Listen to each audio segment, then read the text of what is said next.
Ay chinecheck ninyo yung paninda bago ibigay sa inyo? Di po, tiwala na po kasi ako dahil ano siya yung, sabi lagi kong inaanohan siya. Tiwala na ako, hindi na po ako nagtatanong. Sa anak ko na lang ako nagsusumbong.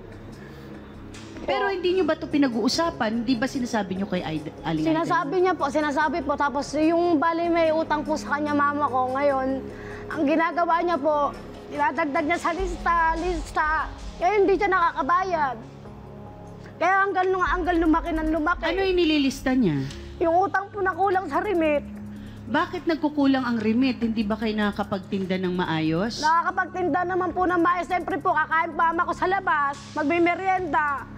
Mag-uwi po siya ng bigas, ulam, sa Hindi, amin. pero Carmen, kasama dapat sa budget ng pagnenegosyo yon. Opo. Di ba kasi mababaon ka talaga kung yung kita mo Oo nga ipagagastos. po, ang akin lang po. Ang sinasabi mo, kaya nababaon, kaya... Yung ano po nila, yung kamoting kahoy, yung kalahati po talaga, hindi po talaga actually, ano po, bago. Ang akin lang po, dapat ba yung pinag-ulaluhan po ng kalahati sa ako po na yun, kaltasin niya po yun, hindi niya kinakaltas kaya pinatigil ko po mama ko, nangalakal na lang po kami.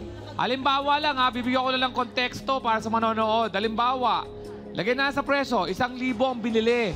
Pero ang mabibenta lang nila, siyempre nagpapatong dapat kayo, di ba Jerica? Dapat patong kayo ng konti dyan para tumubo. Opo, papatong po O kami. ngayon, halimbawa 1,000. Sabihin na natin, binenta nila. Kung halimbawa 500 presyo nun, bulok.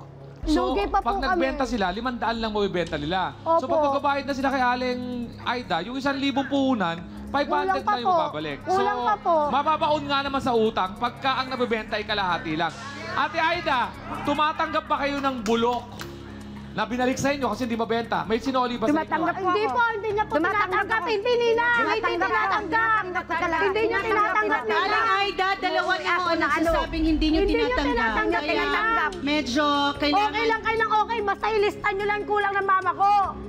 Okay.